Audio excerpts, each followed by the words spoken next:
When I landed at Le Bourget a few weeks ago,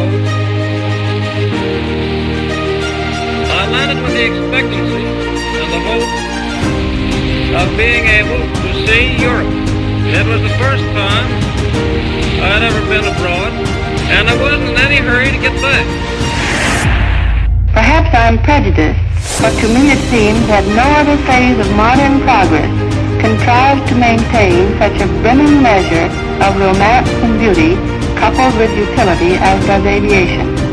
Ladies and gentlemen, it's indescribable. I can hardly force myself to keep looking at it. It's so awful. The eyes are black and they gleam like a serpent. The mouth is kind of V-shaped with saliva dripping from its rimless lips that seem to quiver and pulsate, and the monster or whatever it is can hardly move. It seems weighed down by possibly gravity or something. The thing's rising up now and the crowd falls back. There's seen plenty. The most extraordinary experience, ladies and gentlemen. I can't find words. Oh, the humanity!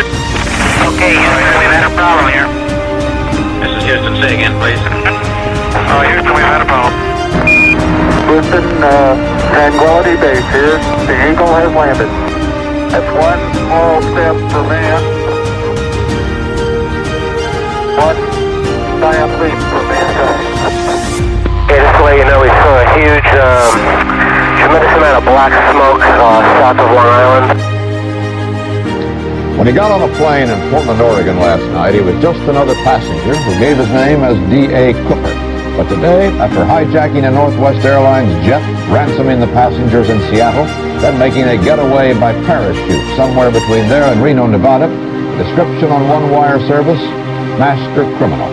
We have a report relayed through the flight dynamics officer that the vehicle has exploded. The Singapore government has responded to the preliminary findings of Taiwan's Aviation Safety Council following the crash of SQ-006. That's it. Yeah. This just in, you are looking at obviously a very disturbing live shot there. That is the World Trade Center, and we have unconfirmed reports this morning that a plane has crashed into one of the towers of the World Trade Center. The preceding were some Morris matters of the past. Now join us in the den of discussion to listen to and talk about Morris matters occurring currently and anticipate those that will affect us in the future. Let's make history together. This broadcast is hosted by an independent thinker and speaker who will show you why Morris matters should matter to you.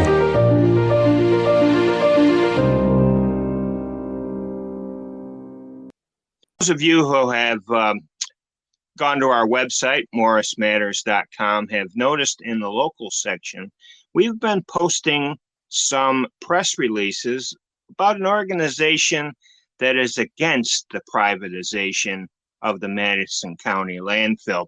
Now, longtime listeners of our old show may remember Jim Zecca. He was on many times, and he was the head for, well, decades of the Madison County landfill. As a matter of fact, it was very well run. Not only were they active in trying to prevent solid waste and thinking of new ways to eliminate it and put things out of the landfill and to generate money for the landfill, to run the landfill in the county, but he was also proactive, and he thought of things even like plastics to oil, because he found there was a lot of agricultural plastic waste. So he was very much ahead of its time. And so we were very sorry to hear now that, in my opinion, it seems like the landfill has gone to hell, and we'll explore that with our guest, Randy Hershey.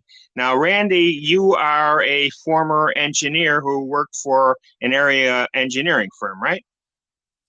Yes, an engineering firm out of Syracuse that has done landfill management systems all over New York State. Were you employed by them to service Madison County? Yes, in 2001, I was employed to inspect the second cell development on the West Side landfill.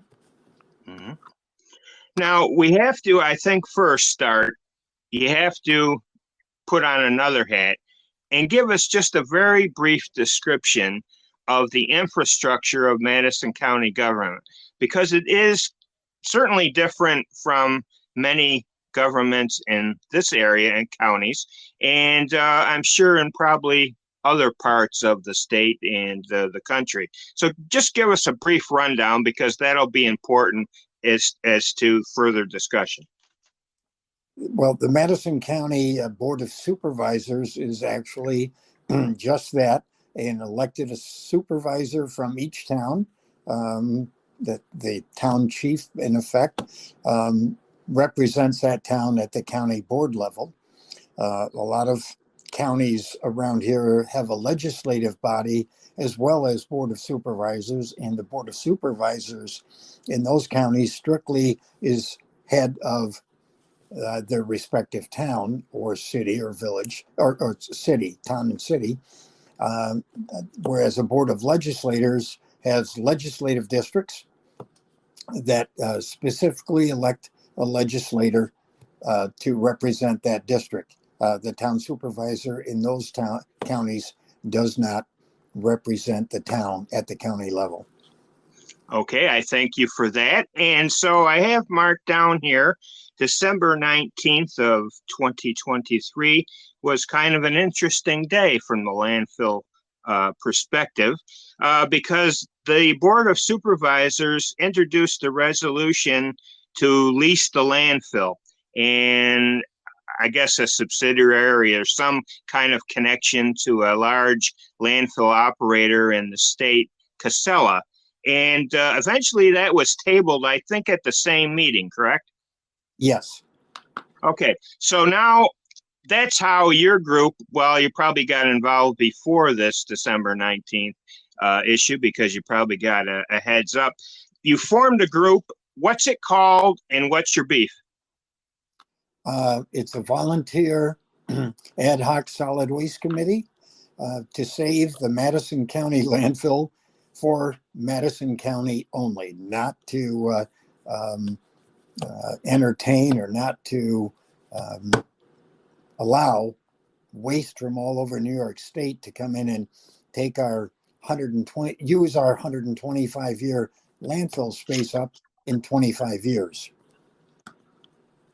Yeah, because you got that permission from the DEC. I have her in the early 2000s. You got a limit of, I see a limit here of 60 tons. How many tons does the landfill currently take in per year? That's 60,000 tons that it takes in a year, or that is permitted to take in a year. It takes in currently 54 to 55,000 tons a year. Okay, so you're almost of capacity. Putting aside this kerfuffle with Casella, do you expect Madison County to reach that limit? And what happens if it does on its own, I mean? They have with the anticipated Micron development in Syracuse, that may bring more Micron employees out into the county, which means more waste generation. It's hard to predict. We're hoping that there's more more people will participate in recycling and reduce the amount of garbage that's going into the landfill. But we never know. But at least in the last 3 to 4 years, it's been steady around 54 to 55,000 tons a year going into the landfill. Yeah, but I mean, what happens? You reach that limit, you have to get approval for expansion from the DEC. What's the process? That's right. If you want to go over your 60,000 currently permitted limit, you have to apply to DEC for a permit to exceed that limit. Mm-hmm. How difficult a process is that? And, looking around the state, have other landfills been successful? Yes. Landfills, again, it depends on the size of the expansion. I mean, if the privatization proposal was to take it up to 310,000 tons a year, basically a five-fold increase in the amount of garbage, and that would have required a full environmental impact statement, which can, depending on the public opposition to it, could take 2, 3, 4, 5 years to go through. A small expansion request probably would go through in a year. But one All never right, knows. now go ahead. One never knows how the DEC would review that expansion request. But let's say the Madison County wanted to take in, a 50% increase in that permit limit. I would think that the DEC would be rather favorable in that review, because that's not a significant, fivefold increase. It's a 50% increase. Well, the next question I have is economics. Currently, as I say, there's been a lot of dismantling of, and I think you would agree with me that Jim did a hell of a job for the county. Since then, since he left, however, things have sort of gone downhill. I'm thinking, of the gas situation and other things, and I'm wondering, what kind of cost deficit is the landfill running per year? And why don't you give us a rundown of how things have changed and have limited your money intake? Well, there's a number of factors involved in the landfill operation. Obviously, staffing. When Jim was there, the operation was staffed with 16 people, and they're currently short. They say they're short-staffed at 26. They have 3 or 4 openings right now that they say cannot be. They haven't found people qualified or interested in taking. So staffing, like any operation, is a significant portion of your cost, of the cost of running a landfill. And since Jim left, we get reports from the current and former employees that the morale at the landfill is lousy. People are just don't seem to be really enthused at doing the job that they were doing, that other employees were doing under the direction of Jim.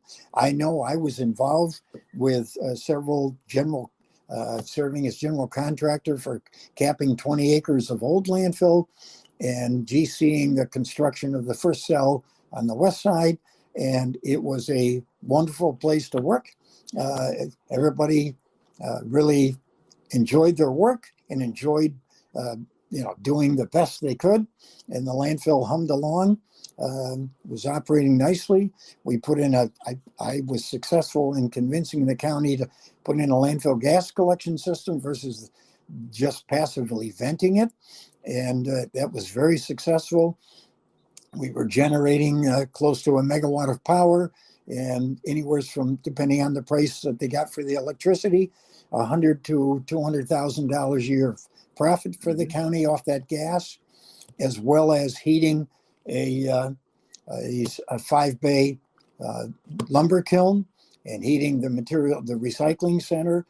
So it was a win-win situation. Waste Management was running under a public-private partnership, was running the gas engine generator set and making the electricity.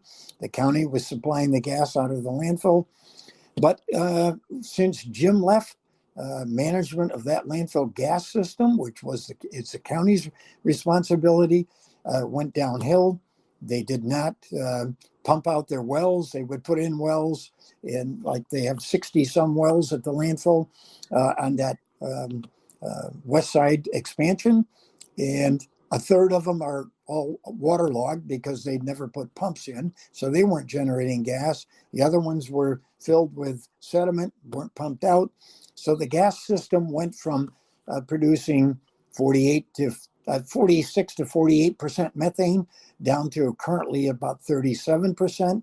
And the engine just doesn't like that lean of gas, that low quality gas. So Waste Management pulled out in 2021, or they shut down in 2021 in hopes that the county would get their act together and they would stay there. So they paid the operator of the gas engine plant for 15 months. That is, Waste Management paid his salary in hopes that the county would make good on their part of the contract of supplying the gas.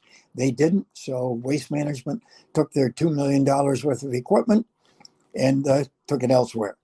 That's one example of Well, we're going to get to others in a second, but I have to ask, I didn't know this figure. You went from 16 employees, I shouldn't say you, Madison County went from 16 employees to 26. What were these employees doing? Was there any new project or something that they had to add these extra 10 people? I don't know that this. I'm not 100% certain what happened, why this increase. As I said, currently they indicate that they have 3 or 4 of those 26 positions unfilled, and they listed as people not excited about working there, and that's probably because current and former employees have said it's been a rather low morale place to be working. And although I would tell you, Randy, that even in an county, not talking landfill, but just general work that you need to run a county, they're having trouble finding all kinds of workers. Yeah. So I think that this is the sign of the times. I don't know how these people survive, but all of a sudden people aren't working. So I don't know what the deal is. And that's also one of the things that the other side, for they want to privatize this, makes their case and saying, well, they can't get people, so on and so forth. So I think it's important. I'm going to have to follow up with Jim to figure out why it went from 16 to 26. Maybe they don't even need that many employees. That could be the case. That will be one of the things that I'm hoping this new ad hoc committee that the county finally approved on Tuesday, the solid waste committee, of having an official ad hoc committee, not relying on our unofficial volunteer ad hoc committee, which has provided them very good information, that they'll have an official one, and that part of their task will be looking at why the need for the number of employees. For example, Cornerstone presented to them on Tuesday that the Franklin County landfill system, which has very identical transfer stations and landfill as Madison County, they run 3 times the amount of garbage through with only 2 more employees than Madison County has. So the one older gentleman, retired gentleman sitting next to me, leans over and he said to me, the immediately obvious thing, it sounds like Madison County's landfill is overstaffed. And I said, at least on the surface, it appears that. And I agree with you. We'll get more into that, as I say. But I want to continue on with the point that I've called other Fulton County, Shenango County, and asked them the question that was being promoted at Madison County, that it's difficult to find people that want to work on a landfill. And I asked that question exactly that way to Shenango County's solid waste director and to David Rhodes, Fulton County's, and he said, it's no more difficult than finding them for any other job. It appears that a lot of the young people nowadays just don't seem to want to work in the actual physical labor areas and really prefer to work with computers and white collar work as opposed to blue collar work. Yeah, well, as I say, that's my information as well. Seems hard to believe, but anyway, let's get to some other things that, oh, by the way, you never did give me an answer as to an estimate of how much the landfill is in the red every year. I'm just looking at Cornerstone's report. I'll back up and say that the landfill was always in the black under Jim Zecca, and it went in the red here because several things. I think, again, I started on the fact that it seems to be overstaffed. They also have the ability to sewer all their leachate to the city of Oneida wastewater treatment plant, and they've been spending $200,000 a year hauling it to Rome, some of it to Rome. We Right. have no idea why they do that, but it is unnecessary. Jim and I and Doug Holdridge toured the Oneida plant recently, and they said we're fully capable of handling everything, so long as they're feeded in a regulated fashion and don't overflow us at some point, and then make it very uniform or relatively uniform on their flow. So that's another one. So it's hard to give a actual number of how much they've gone in the red, because they charge, for example, Cornerstone recent report charged capital cost that are needed. They charge it right against the current budget, where typically when you buy a piece of landfill equipment, just like when you buy a car, you don't depreciate it immediately. You don't just say that's a current cost. You depreciate it over the 5 or 10-year life of the piece of equipment. Same thing with new cell development. And so they were showing, for example, in 2024, they're saying there's a deficit of almost $5 million of Wow. and that's because they're taking the $5 million of operating costs and charging $5 million worth of capital funding to that, and then taking out the $6 million worth of revenue to leave almost a $5 million loss. So that's something we're hoping to get into with the official ad hoc committee and say, listen, they've always bonded for long-term capital improvements. Again, you put a new cell up for $3 or $4 million, you don't use it up in that 1 year. You use it up over a period of 4 or 5, 6 years. So that should be spread out over the usable life of that investment, as opposed to just saying, oh, you're going to lose $5 million in 2024 because we got all of this capital funding that needs to be done. I do have to go back a second here because I was looking at my notes of things I wanted to ask you. And we already went through the fact that now the gas to energy is gone, waste management pulled the equipment out, blah, blah, blah. What's happening to the gas? Is it vented to the atmosphere or what? It's flared. It's heating. Oh, dear. It's heating the atmosphere. So we're have the equivalent of about 70 gallons of automobile gasoline an hour burning a big torch. Yeah, because I just, there was actually a study, you may have come across it, it was released last night, and I'll just quote this. It says, landfills are the third largest source of human-caused greenhouse gas emissions in the U.S., 14.3% in the year 2021.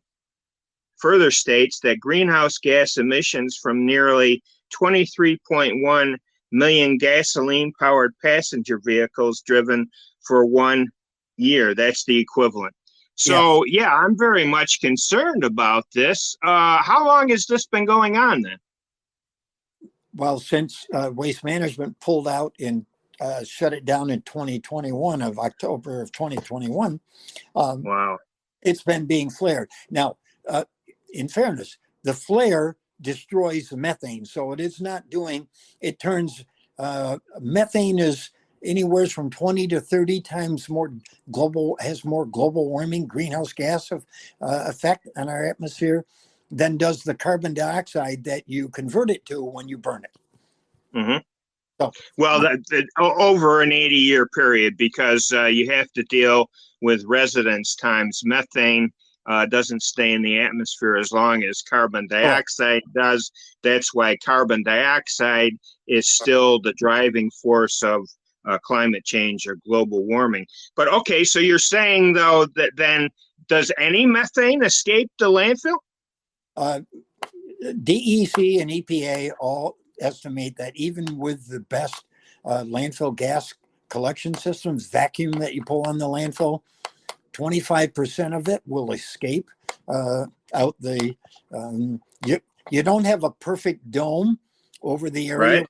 operating, so until you put that perfect dome on over, called the final closures cap that you put on it, you're not going to collect all of it, because gas that's being generated near the surface of where you're operating is going to go upwards rather than be sucked in, because there's a limit on how much vacuum you can pull on a landfill. If you pull too much vacuum on the landfill, you pull the air in, and you switch the landfill from being anaerobic and without oxygen, you Right. shift it over to with oxygen, and it goes aerobic, and therefore then you lose the methane generation capability. Well, I want to get to Casella and the fines of other, because, okay, you say, well, maybe there are some points where a bigger operation, economies of scale, maybe it may be a good idea, but we're going to get into, they're not very good stewards, it appears. But I want to, before I get to that, I want to do one more aspect. As I say, Jim Zecca appeared many times on my old show. And one of the things we talked about was when they put the solar system in. Is that still operational?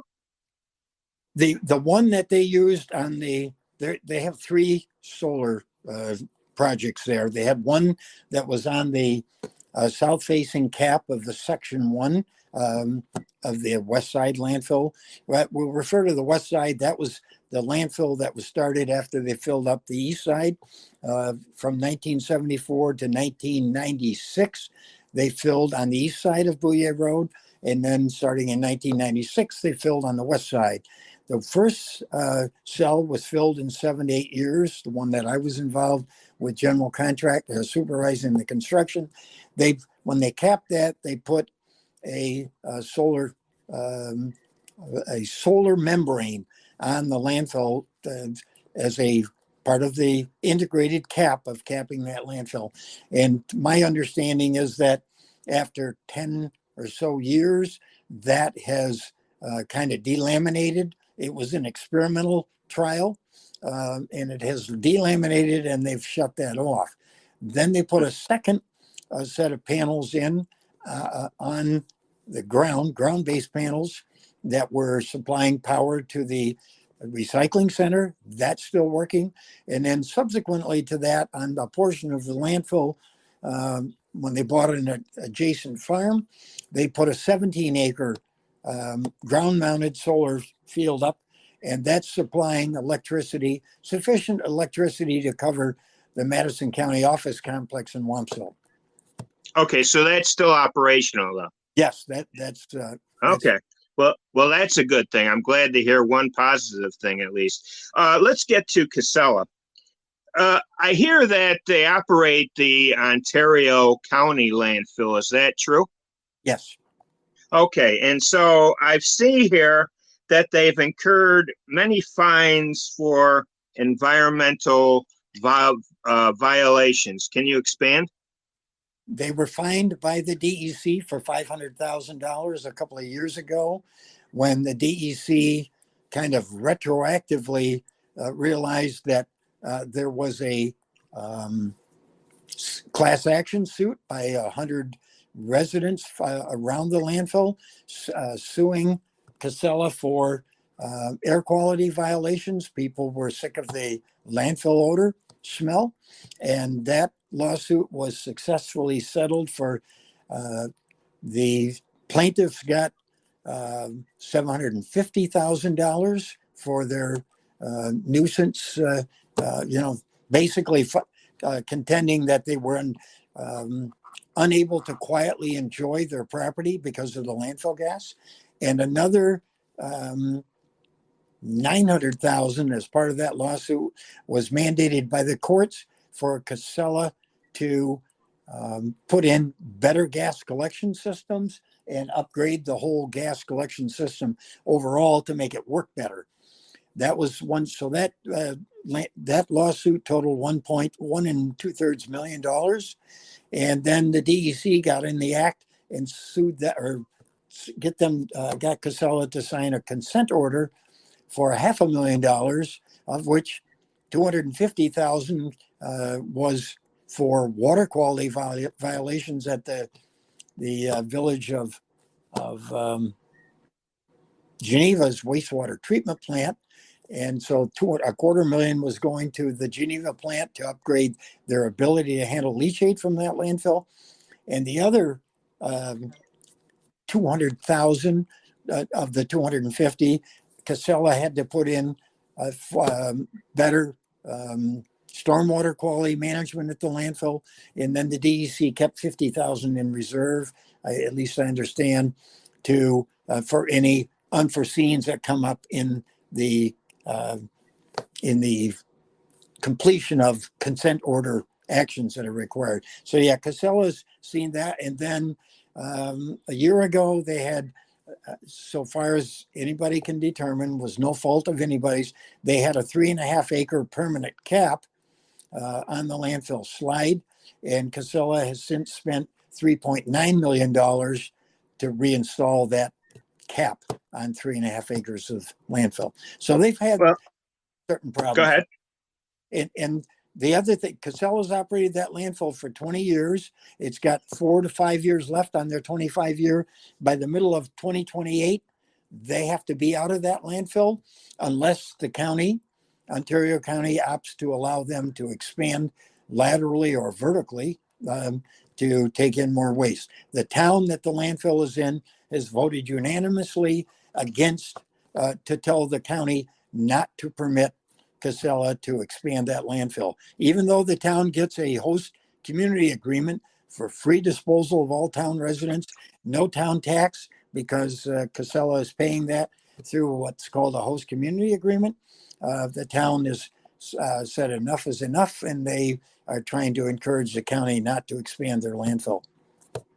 Now, one last thing. By the way, people, if they want to learn more about this group and what they're against and why, you can go to morrismatters.com, look in the local section, and you'll see the group against the Madison County landfill privatization.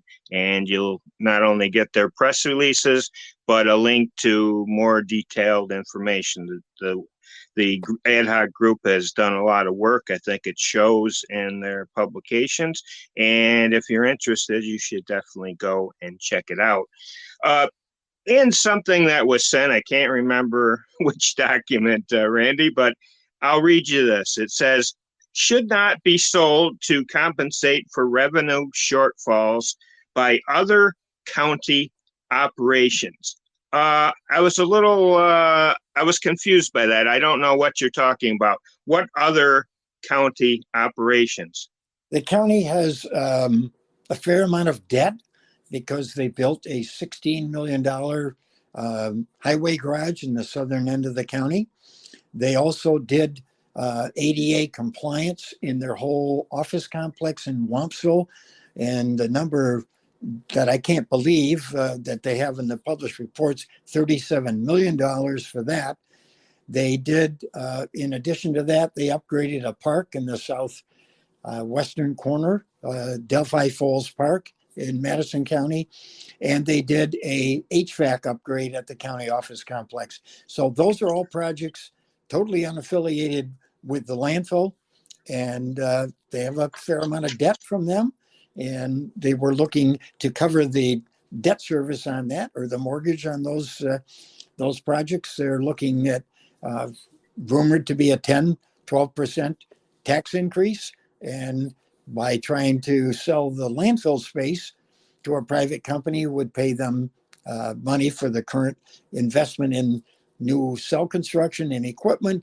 They'd give them $6-7 million up front, and then enough money annually to cover the debt service for these other projects that the county has undertaken.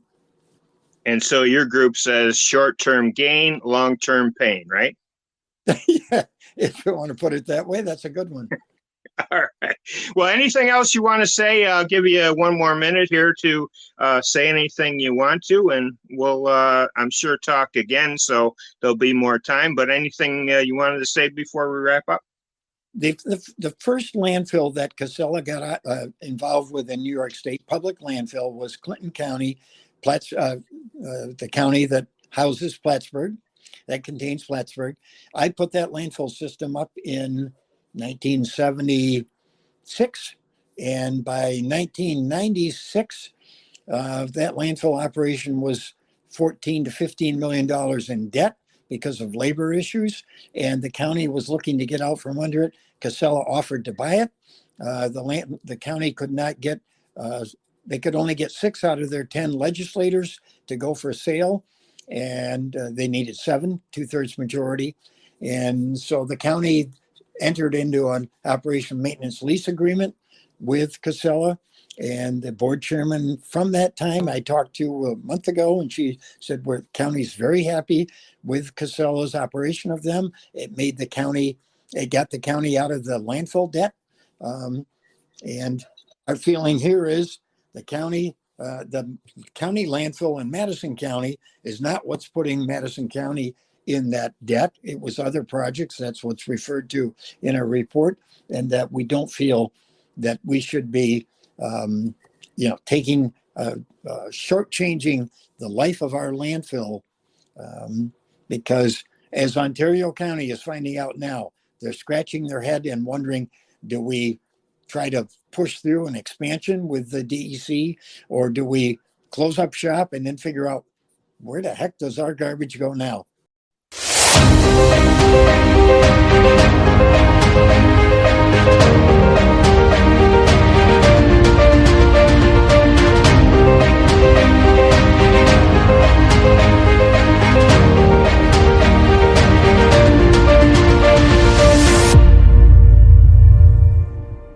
Well, we talked so much about this next gentleman during our first part interview with Randy Hershey that we thought we'd bring him on because there's a couple loose ends to tie up, and maybe this next guest will put the bow on it.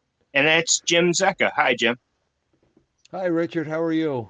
I'm doing well. We're recording this interview on April 9th, and we're going to get into some breaking news at the end.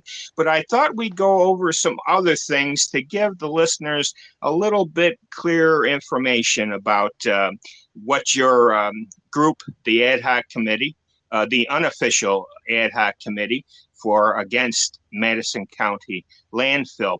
Now, how many years of service did you do, and when was your last year with the landfill?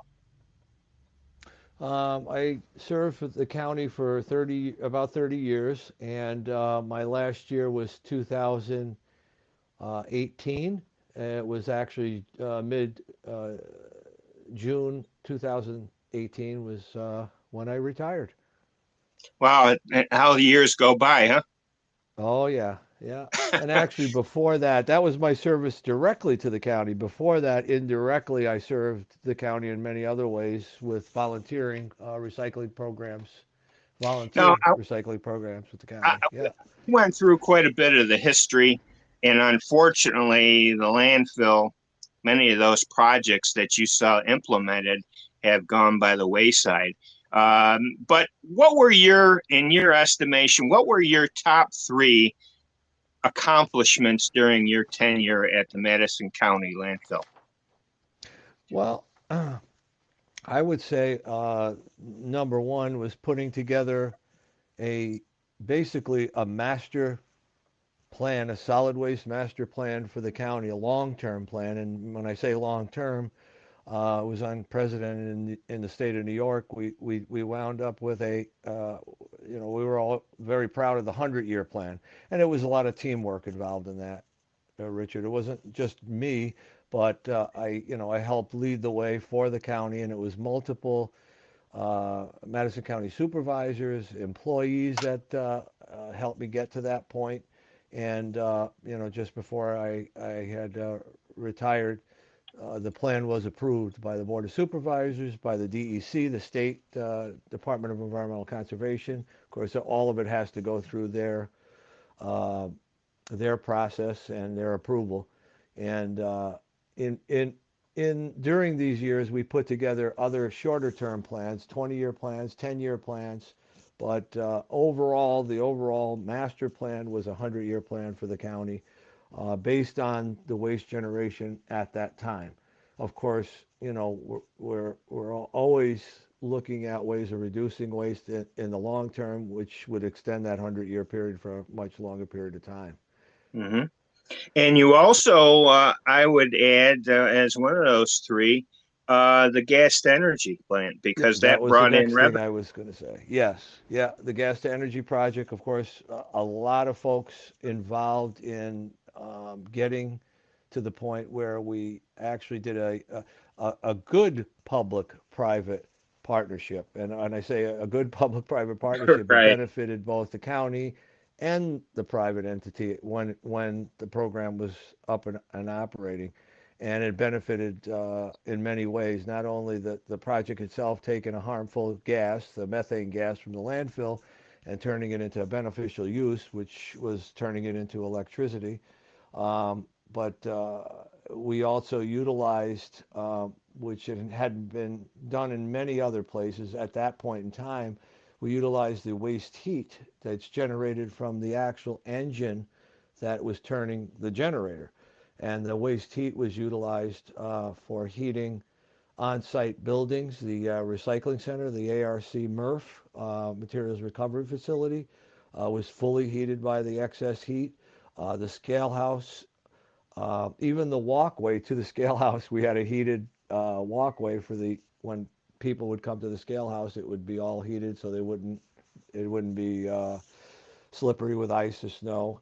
And then the big project after that was another public-private partnership based on the gas to energy project, landfill gas to energy project, and that we had so much additional excess heat above and beyond what was needed on site in our buildings that we put out another RFP, request for proposals, and that's when the Johnson Brothers Lumber Company, which is located in Cazenovia, New York, put in an RFP proposal to the county to utilize the additional excess heat that we were generating to dry kiln lumber.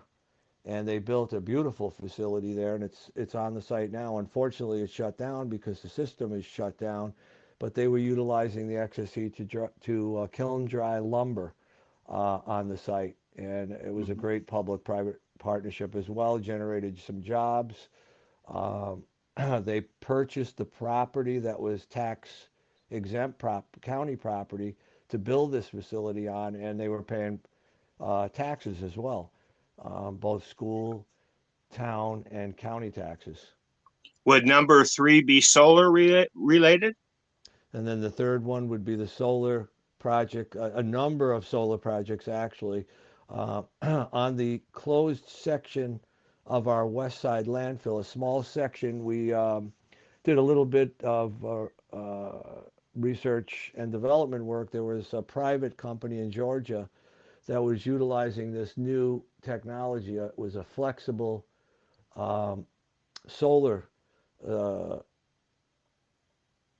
cells that would lay on top of the surface of the closed section of the landfill, and we incorporated that into the capping material. It was actually glued to the capping material that's placed over the landfill to retain all the gas and keep any rainwater from penetrating the cap and into the landfill. So it had two purposes. When the cap was placed on the closed section of the landfill, we would put this impermeable poly cap, and the flexible solar panels were adhered to that one section. It was probably about an acre, I'd say, and those solar panels were glued to it, and it was kind of unique. It was something new to the state, to the DEC, and they gave us approval to do that. We got grant funding for it, and it was actually also part of the closure of that section of the landfill. So it was included in the cost of the closure. So we kind of consolidated the whole closure and solar cap together, and the power that was generated from that that solar cap was utilized at the recycling center, the MRF, for assisting them with their power needs, because they use quite a bit of power. So that solar project was dedicated to that project to supply power to the recycling center, the ARC MRF. Now So I'm that going to worked take. out really well. So we also did a fixed solar, small one on site, specifically for our use on site as well. The maintenance building, and of that system is still up and running and still supplying power to the maintenance building, and any excess power goes into the grid. And then finally, the last project was, we have a buffer zone around the entire landfill. We purchased additional farmland, to kind of buffer the rest of the neighbors. And a lot of that land was purchased for a number of reasons. There were a lot of good clay soils on site that we utilized for constructing the new cells, because you have to have a certain amount of clay soils for the base of your new cells that you're building before you start putting in the rest of the structure of the new landfills. So we would utilize that land for some of that clay soil. We'd strip off the topsoil, replace the topsoil back on, and we'd rent the land to the local farmers in the area. So it was constantly staying in use for agricultural purposes, which we wanted to do. And then we had a section of some of that area where we already had stripped some of the soils, the undersoils that we needed, and the site was all leveled off. And we put out another RFP at that point, when this was becoming more of the thing, that people were interested in putting large solar projects on mostly farmland and productive land, which we didn't like seeing.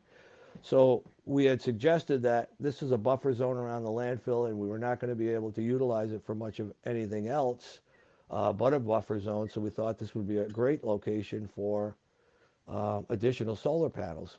And we wanted to include it on our old landfill site on the east side. And we asked, again, did an RFP. At that point in time, most of the folks that were interested were not interested in the east side landfill site because of its location, and there was not enough southern exposure.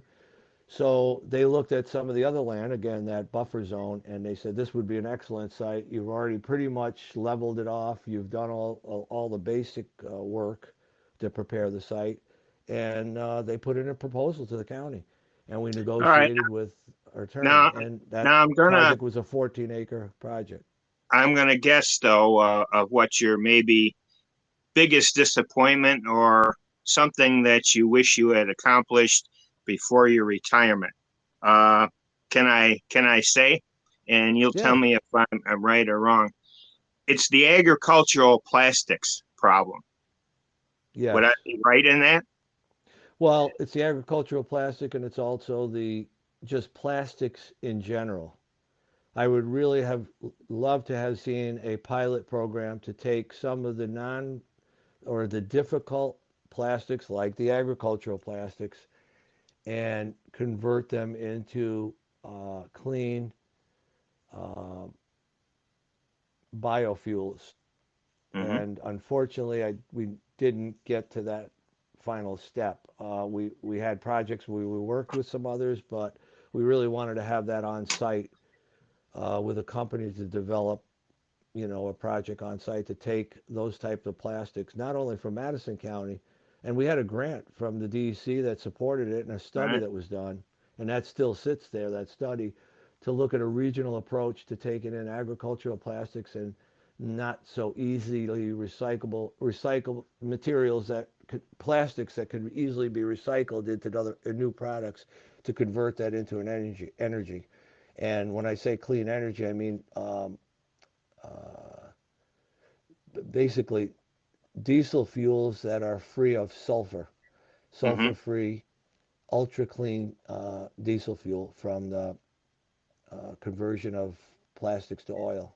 Well, one last question before I get back to the issue at hand of being against the Madison County landfill privatization. We're talking with Sure. Jim Zecca, who has led Madison County landfill for many years. Jim just told us he retired in 2018. But my last question before Richard, before we go on to that, I just wanted to finish up about the solar project there, which is really important that I found out just recently from the planning department. Basically, the planning department took that project over after it was all ready to go, and they're kind of managing that project now. But the good news is, when we proposed that originally, it was supposed to take care of basically 70% of the needs of the Madison County office complex and other buildings that are owned by Madison County in the national grid system in that area. What I learned just recently from the planning director was, because of some other work that they had done for energy saving devices that were installed in the county office building, and the lighting that was all changed, it now covers about 95, at times 100% of the needs of the county office complex and all the other extraneous buildings. So that was really a pleasant surprise. Well, I wanted to ask you, in your opinion, because you've served on boards of state organizations that deal with solid waste, what is the biggest change, pro or con, in solid waste management since your retirement? The biggest change, I guess, is dealing with some of the issues with the leachate and some of the forever chemicals that they're finding out are in leachates, from the waste stream that's coming into the landfills. And that seems to be, from what I'm hearing, again, this is all new.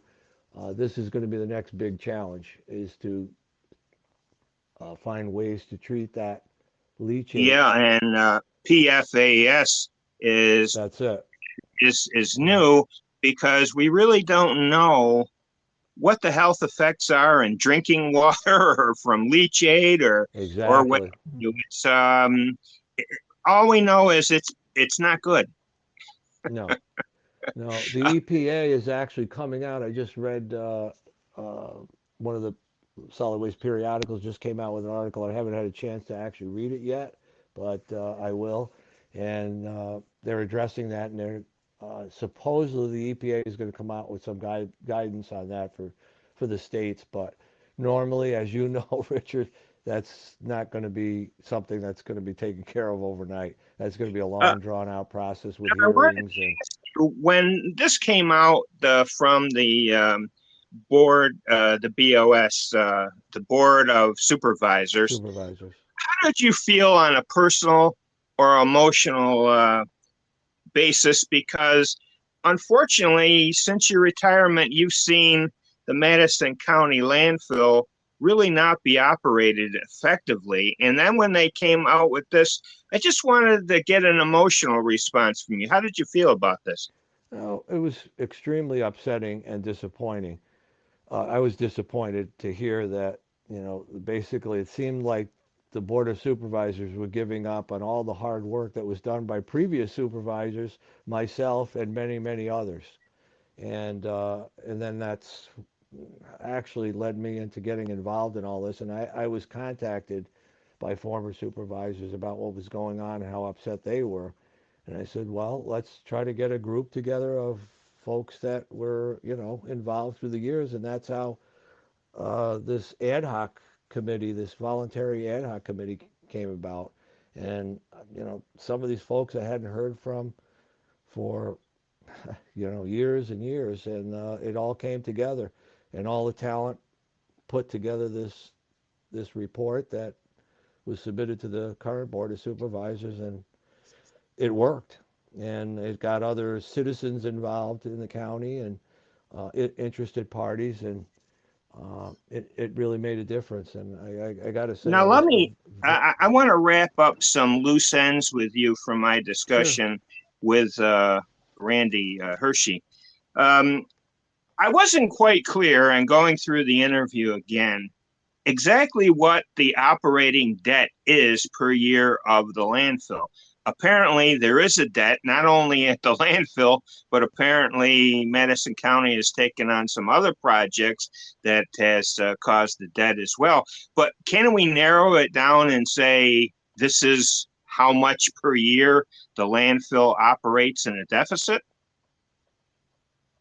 Um, I I'm not really seeing that with the landfill. I see the deficit, and that's why I say I find it hard to believe that the landfill is actually operating at a deficit, because again, it's a separate entity, and it is part of Madison County government, but it's called an enterprise fund, which is very similar, as you know, um, as a wastewater treatment plant operation, or probably more closely to a water treatment, where the funds are reserved and kept in it and accounted for separately from the general fund.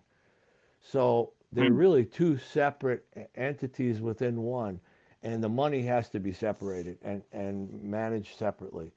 So, Well, so I don't understand, Jim. I'm a little confused as to why, it obviously in some publication every year, shouldn't then the operations of the landfill be separated out so that you can go in and say, oh, yeah, this is what the expenses are, this is what the revenues are, and this is the bottom line, black or red? It yeah, doesn't appear that's something that exists. it's as clear as mud, and it's New York State accounting system. Yeah, and actually, the only way it could be really clarified is if the county made the decision, which they did with the Cazenovia Sewer District. Cazenovia Sewer District was in the same boat as Madison County Solid Waste. Um, Not too many years ago, actually, just before I retired, they they separated the Madison County Sewer District, and they had them go on their own, and now it's the Cazenovia Sewer District, and the county has Mm, nothing to do with it anymore. They're their own independent um, sewer district, and they hmm. manage it themselves, and their funding is managed by themselves with no county involvement anymore. So they already did that. If they went to that next step, the county solid waste department could become its own solid waste authority. It would be a very small solid waste authority, but if they did that, then there would be a clear separation of the two. Um, and that would be my long-term recommendation now, because this could probably happen again, maybe in 5 years, in 10 years, Right, we're back to square one again. So to right. avoid that, the clear thing to do would be to develop their own solid waste authority, and then the authority would manage all of the solid waste program, and they have a separate board to do that, and they would own it. Another thing that came up with my interview with Randy, I guess we were both scratching our head, is he mentioned that the staff went from 16 to 26. Is that correct? And we're trying to figure out how the heck it went to that, because we couldn't identify any new projects that required additional staff. No, I'm puzzled by that as well, because we did manage the landfill. It was bare bones operation, and I operated the landfill that way. I had very talented people that worked for me, I got to say. Russ Hammond was my operations manager, and previous to that, previous operation managers had a lot of experience with engineering firms. They all worked previously for engineering firms as field folks in solid waste, and I was fortunate to have those type of people in the field, and they knew what they were doing. They knew how to manage a landfill, how to operate the landfill, and I really didn't have any problems. We were never, in all the 30 years, uh, we really had no major issues or violations with DEC, and that's on record. Um, so, yeah, it kind of puzzles me that why there was a need to have that big increase in manpower when we were able to do what we did with, and again, as you all know, manpower on a site is very expensive. Yeah. You're paying Well, an let's hourly get. rate. Yeah. We won't contain the good news any further. I don't have a drum Mhm. roll, but the breaking news as we record this interview on April 9th, Tuesday of 2024, is The Madison County Board of Supervisors met this morning, and I will read the title to the resolution number 24 that was passed, not unanimously, but it pretty much. There were 2 no votes, but the remainder of the Board of Supervisors voted in favor of it, and that was to affirming Madison County's desire to own and manage its waste management program and requesting the chairman of the board to create a Madison County Waste Management Ad Hoc Committee. And that was approved by a super majority, I would say, of the County Board of Supervisors, yeah, that would which is be an made up of official 19 one as members. opposed to your volunteer one, right? Correct. That would be an official one that would be basically appointed by the chairman of the board.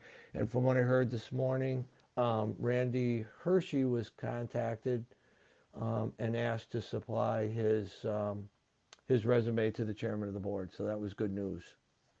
Yeah, you're Very going to good need news. some good people. That's for sure. Mm-hmm. It seems that your efforts have worked because in reading this resolution, by the way, this resolution and breaking news is going to be on morrismatters.com. You can read it just by going to the local news section, and there you'll see it. But the good news, I guess, is privatization is totally off the table, right? That's the looks of it. If you read the whereases in this resolution, it seems to be at this point in time. And again, a supermajority of the Board of Supervisors agrees, except for 2. And I would like to know, I'd like to find out what the other 2 were thinking regarding this. It would be interesting to get Well, their. maybe that's a future interview for me. Yeah, there you go. I'd be Yeah. interested in that myself. Now, Well, now the two towns that voted no were actually the most remote towns from the landfill site, by the way. They're oh, in the southern tip of the county. So interesting. Yeah. well, I'm going to be a little fly in the ointment here, though, for this, because Okay. obviously it's good news for everybody that uh, was against the privatization of the landfill. And the next step is that your group will have to monitor who makes it on that official committee. That's going to be very important.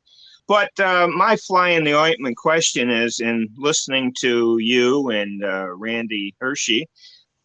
So, Jim, I do have to be a fly in the ointment here because one of the problems I see is if the county has racked up some debt in other areas, and we're not quite sure about the counting of the landfill operations. And so many different areas have been mismanaged, not only in the landfill, but it seems in the county as a whole. Why is it a good idea to have them continue to run it?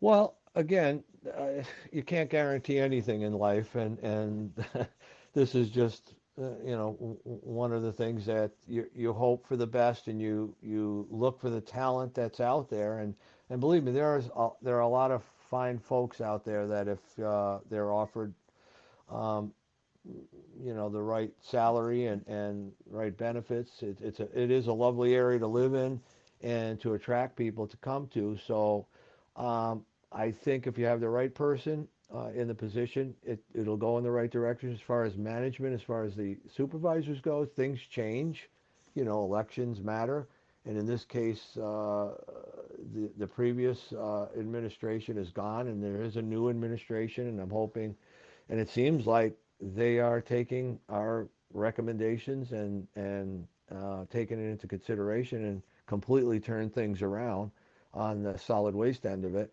and realize that it is an asset to the county and can be for a long period of time. And they're making a strong effort to change things in a positive way. So I would give it a chance. We have absolutely, they have nothing to lose but to benefit. As far as the county budget and the county operations itself, it's no different than any other county. They're just going to have to really look at the long-term picture and the debt and figure out what they need to do. Unfortunately, with the debt situation, unfortunately, it has a lot to do with the property tax rates, which really affect people in a negative way. And that's the nice thing about the solid waste program. It never, ever affected the Madison, in the years that I was with the county anyway, affected the tax base or the property tax levy, or ad valorem tax, they call it. In any way, shape, or form. Solid waste always paid for solid waste. That was my first chairman of the Solid Waste Committee, John Ayer, always said that to the public and to the other elected officials, that solid waste should always pay for solid waste, and that was a user fee system. And it worked, and it has worked, and it will continue to work if it's managed properly, and I think it can be, easily be. So I think what also we can say, though, is it adds specific importance to erase some of these doubts as to this official makeup of this ad hoc committee is, and do they do their due diligence and really come up with a good plan so that this landfill can indeed make it for its projected lifetime. That was the other question. My suggestion would be, and I will make that suggestion to the chairman of the board, is that you may want to make this body a permanent committee, not just a temporary ad hoc committee, but a permanent long-term committee that could assist the solid waste committees as they change through the years, and have expertise on the committee, not just the elected officials that are really part-time supervisors, and can't spend the time and don't have the expertise. If you have citizens that, like just using Randy as an example, if you have people with that kind of talent on your committee, you're pretty darn lucky, and you should take advantage of that and have folks like that. Or retired supervisor Mike DeBatis, who's an attorney, who actually had a large section dealing with legal issues that would have cost the county a tremendous amount of money for that type of advice, and he did it for free, basically. So really what we're saying is, by taking the right actions and getting the right people involved, all this kerfuffle or turmoil regarding privatization really could be a win-win in the end. I really think so. I really do. Yeah. And this is all right. On that encouraging note, we thank you, Jim Zecca. It's always a pleasure to speak with you about solid waste or anything else. And we look forward to our next conversation. Just a reminder that you can get news of this breaking news on morrismatters.com under the local section. And also this podcast is on Spotify and other kinds of entities that carry podcasts. So be on the lookout for it. And Jim, once again, thank you. Thank you, Richard. The end of this episode of Morris Matters. Join us for another episode filled with interesting and informative guests and topics. In between podcasts, you can keep up with important news by going to morrismatters.com. Feel free to react to our website or podcast by sending an email to denofdiscussion@gmail.com.